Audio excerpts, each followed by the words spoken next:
Kata Nabi, kalau sholatnya ingin sempurna dimulai dari wudhu. Yang pokok dalam wudhu itu ada 4, sisanya sunnah. Awas, kalau yang 4 ini tidak sempurna maka batal wudhunya. 1, faghsilu wujuhakum, basuh wajahnya. Kalau disebutkan wajah dalam bab wudhu, itu tidak ada yang lain kecuali bagian tampak muka, gitu ya. Kalau yang punya jenggot, itu termasuk janggutnya di selai-selai. Sifat wudhu cuma ada 3. 1, pakai keran. 2, pakai gayung.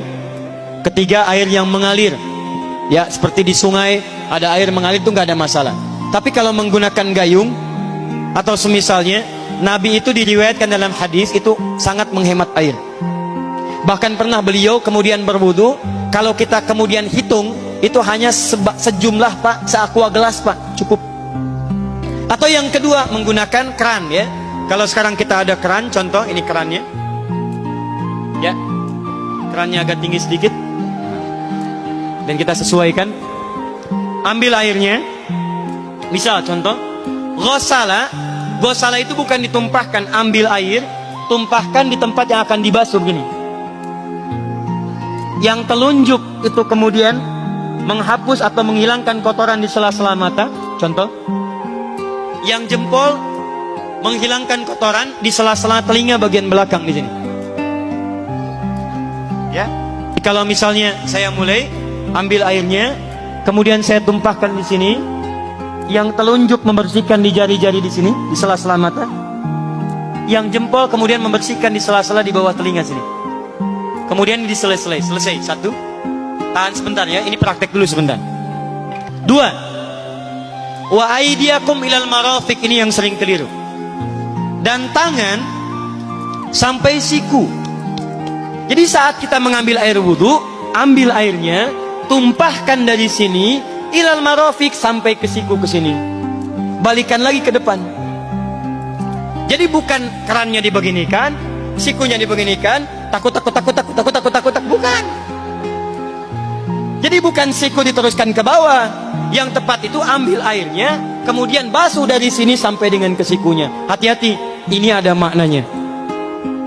Dan jika benar di hadis Muslim, jika orang wudunya benar seperti ini, maka bersamaan dengan jatuhnya air wudu itu, jatuh pula dosa-dosa dan kotoran yang melekat pada anggota tubuhnya. Tidak cukup dengan amin, nanti kita lihat dulu. Tangan selesai, pindah kemana? Bukan ke rambut, tapi kepala. Jadi dalam bab wudu yang diusap bukan rambutnya, kepalanya. Itulah keadilan Allah. Kalau yang diusap kepalanya, semua manusia yang hidup pasti punya kepala. Tapi kalau yang diusap rambutnya, ada ketidakadilan, karena tidak semua orang punya kepala, punya rambut. Tuh. Nah sekarang lihat sini. Ketika kita diminta mengusap kepala, bahasanya masaha. Masaha itu begini. Ini saya punten. Bismillah. Gini ya. Ambil airnya, tumpahkan, baru kemudian diusapkan ke kepalanya. Paham ya? Kalau yang ghosala, ambil, tumpahkan di tempat yang akan dibasuh. Tapi kalau masaha, hati-hati. Ambil airnya, tumpahkan, baru diusap. Jadi bukan diambil air, tumpahkan di kepala begini. Yang dibasuh kepalanya bukan rambutnya. Jadi kalau ada laki-laki sudah dandan, sisiran, rapi, tiba-tiba keran dibuka, yang diusap cuma rambutnya, ulak. Nah, itu batal wudunya. Tidak sah. Harus diulang. Terakhir kaki dibasuh sampai dengan bagian mata kakinya, dan ini tidak perlu saya terangkan karena mudah bagi kita untuk mempraktekannya. Tapi yang ingin saya jelaskan satu ini saja. Perhatikan baik-baik. Yang 4 ini wajib wudu. Tambahannya sunnah. Niat dimasukkan dalam wajibnya. Lihat sini. Kumur-kumur sunnah. Telinga sunnah. Istinsyak sunnah. Yang 4 ini wajib. Tapi terlepas dari wajib dan sunnahnya, perhatikan baik-baik. Kenapa ini disebut dengan wudu? Dan hebatnya Al-Quran mengistilahkannya dengan toharah. Toharah. Apa itu toharah? Apa itu suci? Toharah. Apa itu toharah? Suci. Apa itu suci? Toharah. Ada toharah, ada nadhafah, itu beda. Kalau nadhafah, bersih luarnya, tapi belum tentu bersih dalamnya. Bisa jadi luarnya bersih tapi dalamnya najis. Misal, hewan yang paling najis apa? Yang haram. Misal hewan tadi itu, hewan babi misalnya, misal dibersihkan, dimandikan, disisir sampai bersih. Bersih tidak? Bersih, bersih. Tapi halal tidak? Suci tidak? Tidak. Al-khinziru nadhifun walakinnahu ghairu tahir. Babinya bisa bersih tapi tetap tidak halal, tidak suci dia, tetap haram, tetap najis. Paham? Tapi kalau bersih luarnya dan suci dalamnya, maka kalimatnya berubah dari nadhafah jadi taharah. Taharah. Orangnya disebut dengan tahir. Kalau rajin dikerjakan disebut dengan mutatahhir. Wudu dalam Quran disebut dengan taharah. Seakan-akan memberikan pesan, maaf, orang yang wudu itu bukan hanya bersih fisik luarnya saja. Jadi kalau orang wudunya bersih, bukan cuma wajahnya yang bersih. Kalau wudunya benar, bukan kotoran di tangan saja yang hilang, tapi mohon maaf, fisik dalamnya itu ikut suci. Fungsi tangannya jadi bersih, fungsi wajahnya jadi bagus, fungsi lisannya jadi bagus. Makanya kata Nabi, kalau orang benar wudunya bersamaan dengan air wudu yang menetes, maka tumpahlah kotoran-kotoran di bagian fisik-fisik tubuhnya. Jadi kalau kita benar wudunya kumur-kumur, kukumur, masukkan, misalnya masukkan, keluarkan, bersamaan dengan keluarnya air itu, maka kotoran-kotoran di lisan pun ikut keluar. Tangan dibasuh, bersamaan dengan dibasuhnya tangan, fungsi tangan yang kotor-kotor itu ikut hilang. Hadis Muslim. Makanya orang yang setelah selesai wudu dia berdoa, apa wudunya? Apa doa wudunya? Asyhadu anna ilaha wa asyhadu anna Muhammadan Allahumma minat waj'alni minal, lihat sini, minal mutatahhirin, minat tawabin. Lihat, Bapak Ibu kan baru wudu, tapi kenapa doanya selesai tobat? Allahumma ja'alni minat tawabin.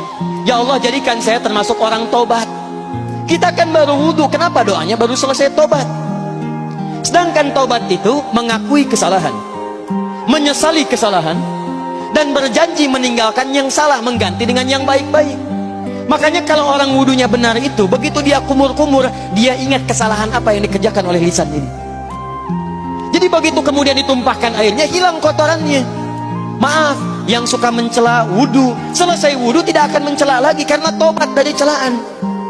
Makanya kalau wudu Anda benar, coba ingat-ingat, siapa korban dari lisan Anda yang tajam itu? Apakah ibu Anda yang pernah menangis karena lisan Anda? Apakah ayah Anda yang kecewa karena kalimat-kalimat Anda? Apakah tetangga Anda yang menjauhi Anda karena kata-kata kotor Anda? Kalau tiap hari Anda wudu, tapi kemudian lisan Anda masih kotor juga, ada yang salah. Anda cuma menghabiskan air untuk menghilangkan kotoran di lisan. Itu tanda pertama. Tangan basuh. Makanya orang yang wudunya benar, tangannya tidak akan berbuat yang kotor lagi sampai ke ujung kakinya. Karena itulah ibadah ini disebut dengan wudu, seakar dengan kata dau. Kata para ulama, mereka sebagian mengatakan dau artinya cahaya, dau artinya sinar, dau artinya al-husnu, baik budi pekerti. Kalau orang benar wudunya, bertambah sinar di tangannya, sinar di wajahnya, sinar di lisannya. Apa sinar itu? Di dunia sinar-sinar amaliyah kebaikan, sifat-sifat baik, di akhirat pancaran-pancaran kemuliaan. Satud'a ummati yaumal qiyamati ghurral muhajjalin, akan dipanggil umatku di hari kiamat dengan banyak cahaya melekat di tubuhnya. Tangannya ada cahaya, matanya ada cahaya, wajahnya bercahaya, kakinya bercahaya. Cahaya apa itu? Kata Nabi, min atharil wudu, dari bekas wudunya. Jadi kalau kita benar wudunya, itu kita jadi orang baik. Ada cahaya kebaikan dalam diri kita. Itu yang disebut dengan tawabin.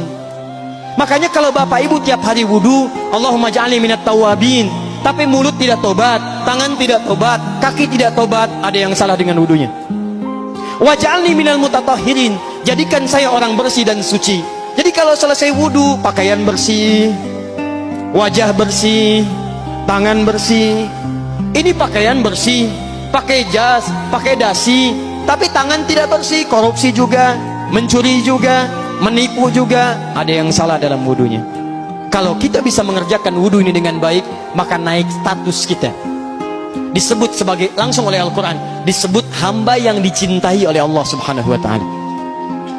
Di Quran surah kedua Al-Baqarah ayat 222.